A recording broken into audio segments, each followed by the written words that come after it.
계시면은 저희가 지금 거리 두기를 해야 되거든요. 4인 이상. 예, 해설도 4인 이상 받지를 못해요. 그렇기 때문에 좀 떨어져서 들으실 겸은 이렇게 중간중간 떨어져서 들으시기 바랍니다. 이제 붙어서 다시 나가기 듣지 마시고요. 네, 조용히 관람해 주시고 들으실 분들은 이렇게 거리를 좀 두고 들어주시기 바랍니다. 네, 안녕하십니까. 저는 영월군 문화관광해설사 엄영임입니다. 반갑습니다.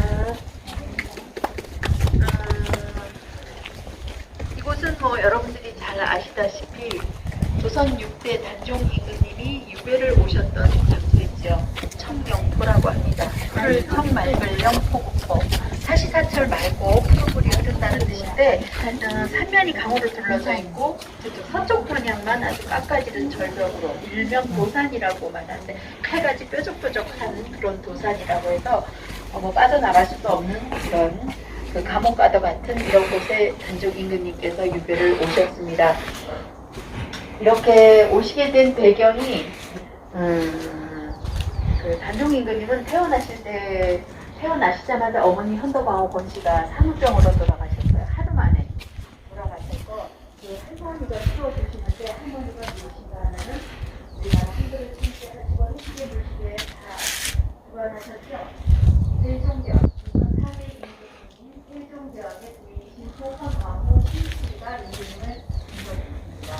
그러다가 5살 되던 해 할머니가 돌아가시고 10살 되던 해에는 그렇게 앞으로 장차 왕이 될 손자 세손이라고 해서 그렇게 애지중지 예고해 주시던 할아버지 세종대왕마저 돌아가시게 되죠. 그러면서 아버지 문종께서 조선 5대 임금으로 왕위에 오르게 되는데 이 아버지는 태어나기를 아주 병약하게 태어났다고 합니다. 그래서 제 2년 3개월을 마치고 조선 5대 임금 자리를 물러나면서 승하하시게 되죠. 돌아가시는데 이때 우리 단종 임금님께서는 그 문종 임금께서는 아들 하나의 누나가 한 분 계셨어요. 그렇기 때문에 뭐 장남 아들 하나이기 때문에 적장자였어요. 왕이 될 수 있는 적합한 아들 적장자였기 때문에 그때 나이가 아버지 문종께서 돌아가실 나이가 12살이었어요. 그 초등학교 5학년 정도밖에 되지 않는데도 적장자이기 때문에 어쩔 수 없이 내 의지와는 상관없이 왕이 된 거죠.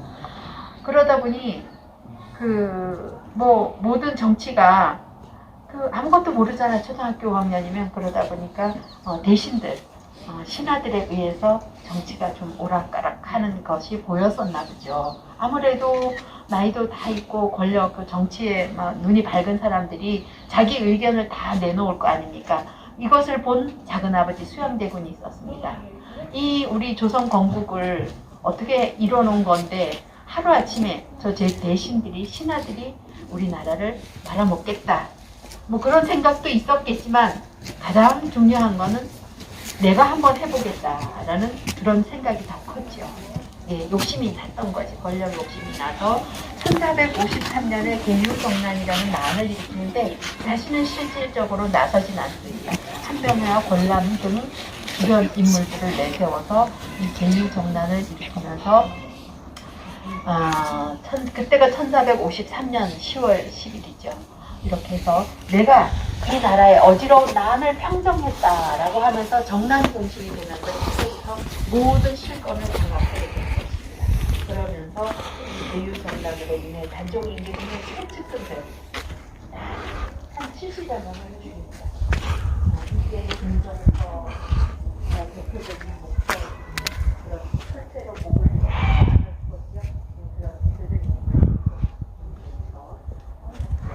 이렇게 70여 명이 죽이고 있는데 이 어린 단종분이 이것을 지켜볼 수 얼마나 불안했습니까? 하루하루가 이렇게 불안한 사람들과 지내다가 3년 2개월을 아버지는 2년 3개월 이 단종님께서는 3년 2개월을 그런 생각 소설이 같은 생각을 했어요. 장난하면서 모든 걸 잘 이렇게 하면서 그렇게 하다가 3년 2개월 만에 수험대전에 왕을 넘겨주시고 수밖에 없는 상황입니다. 이 무거운 짐을 부모님에게 넘겨드립니다. 라고 하는데 그때 당시에는 수양대군이었어요. 엎드려서 울면서 안 된다고 그거를 하긴 했습니다만 속으로는 얼마나 기뻐했습니까. 그것이 자기가 원하던 일이니까. 그렇게 해서 결국 어깨를 넘겨드리고 상황으로 물러나게 그렇게 해서 교육정단으로 인해서 단종이 아이를 넘겨드리고 상황으로 물러나서 나는데 단종이 있는 친척분들 성산사 하이신 아시죠? 네, 하이신 이동이 단종 보훈운동을 그것이 1456년에 일어나는 병사옥사 일명 사육신의 난으로 단종 임금님은 결국 오실 때는 상황으로 계시다가 일반 대군, 노산 대군으로 강림이 돼서 오는 거죠. 이렇게 왕의 신분에서 일반인으로 오시는데 창덕궁 도나무를 출발해서 양평, 광주, 여주 이포나루, 원주, 주천을 거쳐서 주천에서 하룻밤을 더 자고 그 전에도 하룻밤씩 묵었죠. 마지막 주천에서 묵은 마지막 영월도 당도하기 전에 묵은 게 주천입니다. 주천 공순원이라는 곳에서 하룻밤을 마지막으로 묵으시면서 계시는데 그때는 진짜 뭐 밥맛도 없고 영월이 다 부쩍부쩍 다가오니까 얼마나 기가 막히겠어요. 식사를 못 하셨다고 합니다. 그런 소리를 백성이 듣고 그 양성에 사는 차승복이라는 사람이 그 주막에 어떻게 같이 머물게 됐었나 봐요. 옛날에 먼 길 가다 보면 꼭 하룻밤씩 주막에서 자잖아요. 예, 그런 공순원에서 하룻밤 머무는데 삼강께서 밥을 빈지를 잡수시 못하신다는 이야기를 듣고 그 사람이 공순원 주모에게 쌀을 씻어서 떡을 한시로 찌고 찌라고 부탁을 했다고 합니다. 그렇게 한시로 찌고 그 대구어 자반이죠. 옛날에는 먼 길을 가려면 그 집어먹을 뭐 밑반찬이라든가 그런 게 있었을 거 아니에요. 대구 포식으로 지금은 뭐 잘 나오지만 옛날에는 그 자반을 짭짤하게 말려서 포를 뜯어서 이렇게 넣어가지고 다니면서 먹었다고 해요. 먼 길 다닐 때 그 대구어 자반을 포를 좀 찢어서 그 떡시로 하나를 바쳤다고 합니다. 임금님께. 제가 이런 행동을 하는 것은 죽어서 마땅하오나 어디 감히 임금을 그냥 그 해서 허락도 못 받고 그렇게 바치겠습니까? 그런데 이런 짓을 해서는 죽어 마땅하오나 임금께서 상감께서 식사를 하지 못하였다고 하니 이렇게 바칩니다. 이거 드시고 내일 아침에 영월 청룡포로 가시는 길에 행리 이런 보따리죠. 그 보따리에 넣어서 가시면서 드시라고 이렇게 바쳤다고 하는 이야기가 있는데 그때 우리 단종 임금님께서 그 감동을 받고 어디서 왔냐 이름도 묻고 그러면서 아마도 나는 살아서 돌아가지 못할 것 같으다. 그렇지만 영혼이 살아있다면 내가 훗날 너희 집에 가서 머물 수도 있겠구나 라면서 그렇게 감탄을 했다고 해요. 그러면서 행여라도 너에게 피해가 될지 모르니 빨리 이 자리를 쓰라고 그렇게 하고는 청룡포까지 이렇게 당도를 하신 거예요. 이곳에 와서 2개월가량을 계시는데 이곳에 홍수가 났습니다. 여기는 친수지역, 상습 친수지역입니다. 이곳이. 예, 그래서 그때도 어김없이 강물이 불어나서 더 이상 계실 수가 없어서 그 읍내에 있는 지금 관통헌이라는 조선시대 때 관하여 영월부 객사 관통헌이라는 곳에서 머물게 되지요. 예, 그곳에서 약 2개월가량을 계시는 동안에 그 단종 임금님의 또 측근들이 있었는데 그때 그 측근들 중에서도 가장 가까운 종친이죠. 수양대군 세조의 동생입니다. 금성대군이라는 사람이 있었는데 이 다섯 번째 작은아버지인데 그 금성대군이라는 분은 형인 세조의 편에 서지 않고 이 어린 단종의 편에 섰다가 그 괘씸죄로 영주 순옥마을로 유배를 가 있던 분이 있었습니다. 예, 그래서 그곳에서 우리 단종 임금님의 소식을 듣는 거죠. 그러면서 그곳 순옥부사 이보음이라는 자와 함께 이런 단종 임금님의 억울한 이야기를 하게 됩니다.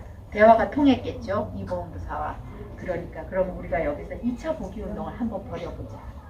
이 영남 지역에 병력을 총동원해서 우리가 조정을 치면 아마 임금님이 다시 한양으로 환궁할 수 있을 것 같다라는 그런 얘기가 취합이 돼서 그 정축지변이라는 그 계획을 세우는데 다시 돌려보낼 수 있는, 다시 왕으로 올려드릴 수 있는 그런 계획을 세우는데 어디나 가까운 사람들이 문제예요. 나를 잘 아는 사람들이 문제죠. 두 분을 가장 가까이서 모시던 관노들의 밀고로 발각이 되면서 이때 또 수많은 사람들이 순흥 지역에 경북 지역에 수많은 사람들이 죽임을 당하는 그 정축지변이 1457년 10월 초에 일어나면서 이 정축지변으로 인해서 세조의 신하들이 이제 들고 일어나는 거예요. 이것 봐라, 단종을 이렇게 살려두니 복위운동이 자꾸 일어나면서 시끄러워진다. 이제는 단종을 제거해야 할 때가 왔다 라고 하는 강력한 상소문을 올리면서 세조도 처음에는 아니 된다 라고 3번을 거절했다고 하지만 억지로 못 이기는 척 하면서 이제 넘어가는 거죠. 그러면서 금부도사 왕방해안을 시켜서 사약을 내려보내게 됩니다. 그렇게 해서 단종 임금님은 이곳이 아닌 관통원 마당에서 17살 꽃다운 나이로 생을 합니다. 이렇게 해서 임금님의 옥체는 문 밖에 버려지고 단종의 시신을 거두는 자는 산적을 멸한다고 했죠. 친가 처가 외가 모두 멸한다는 이 어명에 어느 누구도 이걸 군수조차도 손을 쓸 수가 없을 때 이때 영월엄씨 엄흥도 선생께서, 이 엄흥도 선생은 임금님이 여기 와 계실 때 그 당시에 엄흥도 선생은 영월호장이라고 마을 이장 중에서도 가장 어르신 있죠. 마을을 대표하는 어르신 중에 어르신인 분이었는데 이제 저 건너에서 이제 저녁 시간에는 거의 조용하잖아요. 그런데 어디에선가 자꾸 울음소리가 나고 보니 이곳에 불이 밝혀져 있더라고 하면서 내가 저게 무슨 일이 있는지 한번 건너가 봐야 되겠다라고 이 강을 건너서 오셨다고 합니다. 오셔서 임금께 아래고 자기 신분을 밝히고 이렇게 해서 첫날을 인사를 드리고 나서 그 해에도 수시로 임금께 문안 인사를 드렸던 분이 바로 영월호장 엄흥도 선생인데 이분이 한밤중에 버려진 임금님의 옥체를 찾으러 갑니다. 몰래 가죠. 삼족을 멸한다고 했으니까 이건 감히 엄두도 못 낼 일인데 몰래 수습을 해서 관에다 모시고 다른 데로 모시고 갈 수가 없으니까 자신의 선산으로 가는 거예요. 엄시문중산으로 가서 임금님의 옥체를 몰래 암장을 합니다. 이때 아들 왕순이라는 큰아들이 아버지의 일을 은밀히 감중에 같이 따라 도왔다고 합니다. 그렇게 해서 그 당시에 그 엄시문중묘에는 묘가 엄시문중묘죠. 46기 정도가 즐비했다고 합니다. 그 사이에 몰래 암장을 하고는 충남 계룡산에 있는 동화학사로 들어가서 그곳에서 임금님을 위해서 3년상을 마치고 아주 멀리 경상도, 경북, 군위군, 대구 그쪽으로 돌아다니면서 숨어 살았다고 해요. 엄씨라는 자기의 신분을 이름도 밝히지 다 바꾸고 이름조차 성조차 다 바꾸고 그렇게 평생을 사신 분이라고 합니다. 그분이 아니었더라면 우리 임금님의 옥체는 동물들의 먹이가 되어서 온데간데 없이 사라졌을 것입니다. 그래서 지금도 이 엄흥도 선생은 충의공이라는 대단한 시호를 받은 거죠. 충무공, 충무공 이순신 장군처럼 나라를 위해서 큰 업적을 세운 분이잖아요. 충의공은 임금을 위해서 목숨을 바쳐 충성을 다하는 자들에게만 내려주는 시호입니다. 이런 일반인임에도 불구하고 이런 대단한 시호를 받은 분이 엄흥도 선생님이시죠. 예, 이렇게 해서 그 후에 계속 임금님의 옥체는 방치가 되죠. 241년 동안 방치가 되다가 결국 숙종, 조선 초기에 돌아가셔서 조선 후기인 숙종 24년에 숙종 임금께서 우리 단종 임금님을 묘호는 단종, 능호는 장릉이라고 이렇게 추복을 내려서 궁궐에서 500리, 그 당시에 모든 조선의 왕릉은 서울 경기 지역 100리 안에, 궁궐에서 100리 안에 모셔져 관리했지만 세월도 너무 지나고 그 당시 경기가 너무 안 좋았다고 합니다. 그래서 암장당한 그 자리에 그대로 능을 조성하라고 엄시문중묘에 그 문중산에다 그대로 능을 조성하라, 왕릉을 조성하기 때문에 일반인들의 엄시문중 그 묘 46기는 다 능 밖으로 이제 다 나가게 되었습니다. 네, 그렇게 해서 지금의 영월 장릉이 이렇게 조성이 되어서 조선의 왕릉이 영월에도 있다라는 거. 원래 다 서울경 경기지역에 모여져 있는 거죠. 원동민이가 그래서 제천에서 출세한 거구나. 영월 그 모든 영월을 비롯한 조선의 왕릉 40기, 조선에 있는 우리 남한에 있는 40기는 다 유네스코 세계문화유산에 이렇게 잘 등재가 되어 있지요. 예, 만약에 우리 단종 임금님 영월 장릉 하나만 없어도 어몽도 선생님이 우리 임금님을 수습하지만 않았어도 유네스코에 39기가 다 안 돼요. 오롯이 40기가 다 안전하게 보존이 잘 되어 있기 때문에 유네스코에 보존 이제 등록이 되어 있는 그런 아주 대단한 일이죠. 그리고 여기 어선은 최근에 지어진 거에 이렇게 재현을 해놓았고, 제가 서 있는 이 부분이 바로 임금님이 오셨을 때 계셨던 예터 자리입니다. 이 비석 안에 비석이 까만 보석으로 된 비석이 있는데 단묘 재본 부시 유지, 이곳이 바로 임금님이 유배 당시에 거처하던 집터 자리다라는 것을 영조 임금께서 영조 39년에 자신의 친필을 보내와서 이렇게 비석을 세워놨습니다. 뒷면에 설명글이 있는데 뒷면에 보면 39년 개미년 가을날에 선 왕을 생각하면 흐르는 눈물을 감출 수가 없어 용포자락으로 눈물을 흘리면서 이 글을 쓰고, 원주 감령에서 그 당시엔 영월도 원주에 속해 있었으니까 원주 감령에서 이곳을 청룡포라 이름 지었다라는 내용이 있기 때문에 이곳이 바로 예터자리라는 것을 증명해주는 비석이에요. 네, 그리고 여기는 시녀들의 신랑채였고, 이 소나무가 원래 소나무는 남한 곱게 자라는 쭉쭉 곱게 뻗어가는 그런 성향을 가지고 있는데 이 소나무만 어느 날 가서 쭉 이렇게 저 임금님을 재현해 놓는데 임금님을 향해서 머리를 조아립니다. 임금님을 밤이나 날이나 보호하고 임금님과 함께하는 소나무다 해서 그 임금님의 옥체를 수습하신 분이죠. 흥도 소나무라고 또 부르고 충절의 소나무라고 부릅니다. 그리고 여기에는 소나무가 한 700여 그루가 있는데, 그래서 아름다운 천년의 숲으로 지정이 되어 있고요. 명승지체의 50호로 지정이 된 곳인데, 이 많은 소나무 중에 임금님이 오셨을 때 있던 소나무는 지금 딱 한 그루만 남아 있습니다. 600년이 훨씬 넘었죠. 700년이 아마 가까워가고 있습니다. 두 갈래로 갈라진 소나무에 임금님이 걸터 앉아서 갈 데가 없으니까 눈만 뜨면 그곳으로 갑니다. 거기 걸터 앉아서 얼굴도 모르는 어머니 현덕왕후를 그리워하고, 누나가 딱 한 분 계셔. 그렇게 궁궐에 있을 때 예뻐해 줬답니다. 경혜공주를 생각하고 한양에 두고 생이별을 했죠. 부인 정순왕후 송씨를 그리워하면서 오열을 하며 소리 내어 울기도 하고, 그렇게 그리워하던 모든 모습을, 임금님이 슬퍼하던 모든 모습을 다 소나무가 보고 들었다고 해서 볼관 소리용자를 써서 관음송이라고 이름을 지었습니다. 천연기념물 349가 되고 저쪽 편에 있는데, 그 관음송 앞에 보면 왼쪽으로 올라가시면 작은 탑이 있습니다. 망량탑이라고 임금님이 고향을 그리워하는 탑, 궁궐을 생각하면서 쌓아올린, 주변에 있는 막도를 찍어서 쌓아올린 망량탑이 있고, 오른쪽은 노산대인데 부인을 그리워하던 저기 해가 니언니언 넘어갈 때는 저곳에 가서